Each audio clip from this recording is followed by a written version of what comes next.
All right, Barakatah Yahweh, Barakatah Yahweh Shai, Barakatah Yahweh, Barakatah Yahweh Shai, Kohalor Yahweh, Ba'ashim Yahweh Shai, Ba'ashim Akakwadash. Double honors to the apostles and elders, the great millstone, and salutation to you brothers that's pushing this word in truth and sincerity, that have ears to hear. Okay. Um, quick video that I wanted to do. I'll bring out an article too. Um, basically Sirach 39 and 15. I kind of didn't bring this precept out in my last video, but it was listed on my notepad. And as I was reading over it again, I realized that I wanted to bring this scripture out. This is Sirach 39 and 15. It says, magnify his name, and magnify his name, Yahweh, okay, the Most High. By doing these works, we're magnifying the Lord's name, okay? It says, and show forth his praise with the songs of your lips, and with harps, and in praising him ye shall say after this manner. Okay, all the works of the Lord are exceeding good. Okay, and we're witnessing the works of the Lord, and these works are exceeding good. So when the Lord has the Americans bomb the Middle East, the Israelis bomb the Middle East over there in Iran, and the Iranians retaliate, those are the works of the Lord. All right, why? Because it's according to the words of the Lord. All right. There's a scripture in particular in the book of Jeremiah. It says, surely the least of the flock shall draw them out, which I believe, and I still believe through the Spirit, okay, that Israel is going to be one that spearheads the attack up on Iran, okay, and that's what's going to draw America into the World War III, which Iran is going to be backed by Russia and China, okay. But those are the works of the Lord. That's Ezekiel 38. Okay, that's a prophecy, all right, of Gog and Magog, which is Russia, the modern day Russia, which that was the land of Gog and Magog, which that was the original inhabitants of that land was the children of Japheth, the sons of Japheth. Okay, but the modern day inhabitants of that land are the Edomites that call themselves Russians. Okay, they're going to back up Iran, they're going to back up Ethiopia, that whole region. Okay. After that region is thrown into chaos and instability through war, all right, and they just had military training drills. Okay, so it says all the works of the Lord are exceeding good, and whatsoever he commandeth shall be accomplished in due season. So everything that the Lord have commanded is going to be accomplished in due season, and this is the song that we're singing. Okay, and we're prophesying this. All right, and none may say, what is this? Wherefore is that? For at time convenient they shall all be sought out. At his commandment the water stood as in heap, and at the word of his mouth the receptacles of water. At his commandment is done whatsoever pleaseth him, and none can hinder when he will save. So when the Lord bring forth the destruction, nobody's going to come in. Nobody's going to be able to hinder, all right, the men that he's going to save. Okay, and that includes you Edomites. You're not going to be able to take out the Lord's elect, his chosen. All right, it says the works of all flesh are before him, and nothing can be hid from his eyes. So all the works of the flesh are before him. Even these politicians starting these wars, okay, and doing what they're doing. Now that brings me into this article real quick. It says, with Iran war looming, Congress has been left out. All right, see, now you have a war looming, and your elected officials, okay, they have no control over what's about to happen. This is from January 5th, 2020. Jason Ditz, antiwar.com. It says Congress has never authorized the use of military force against Iran. Yeah, because this is a kinetic military operation. Okay, Obama set the precedent. Okay, when he was in office for those 8 years, all right, with Libya. Libya was another war that was never voted on by Congress. That's just something that the president just took initiative and did. Same thing with Syria, okay, and a lot of these other wars. Okay, Congress never actually authorized it. Okay.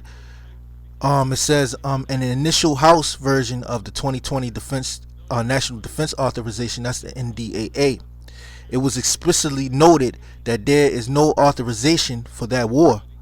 But Thursday night rolled around, and the Trump administration attacked and killed Iran's top general in a strike on Baghdad International Airport. Okay, so these these Americans, okay, the Babylonians, they attacked Baghdad International Airport. Wow.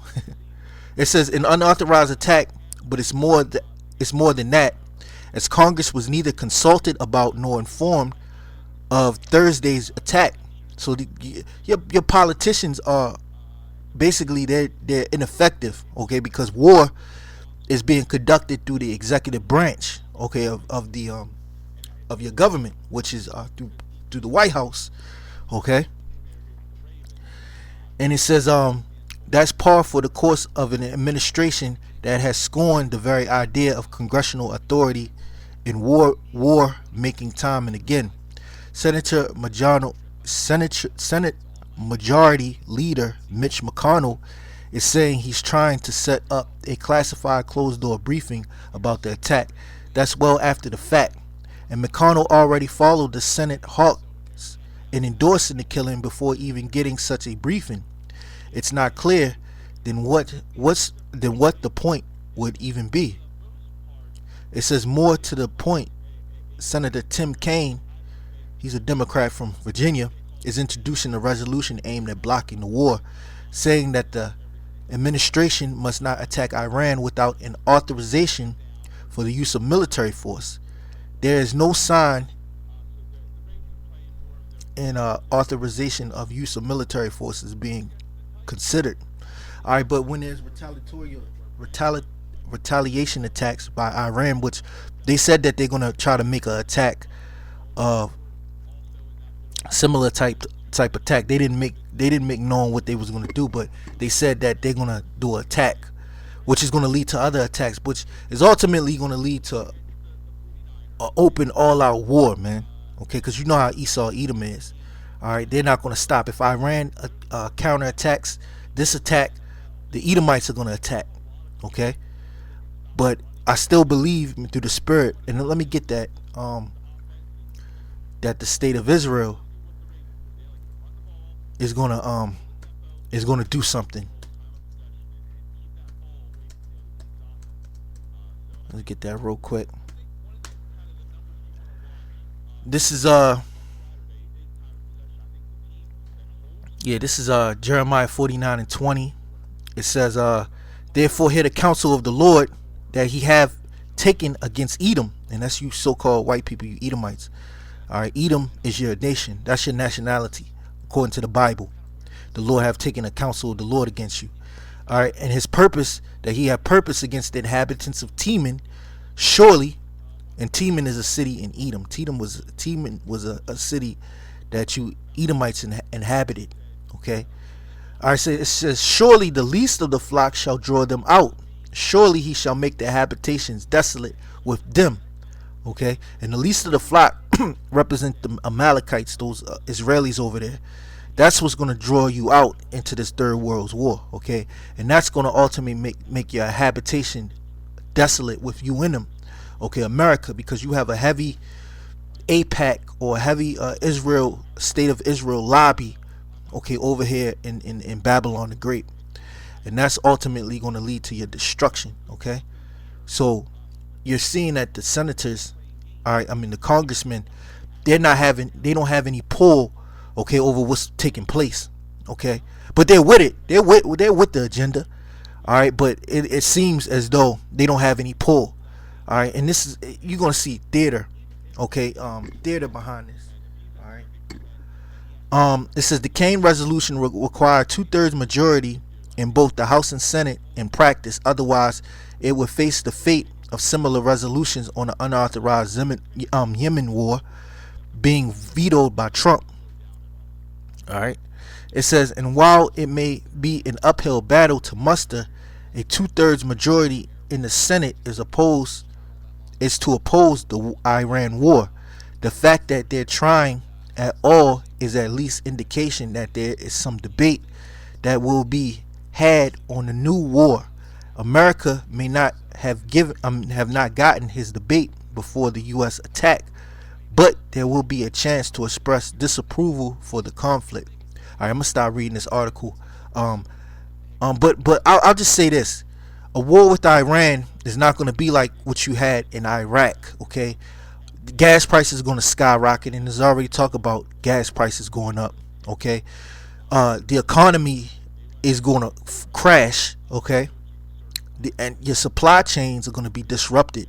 Okay, by war, and there's going to be food shortages and all types of chaotic events and terrorist attacks that's going to come behind these wars. All right, and it's going to make it real uncomfortable for the American people, and it's the perfect time to implement the RFID chip. And you already have the surveillance state, okay, in America, and you're going to be limited to freedom of movement. All right, so that's what's coming.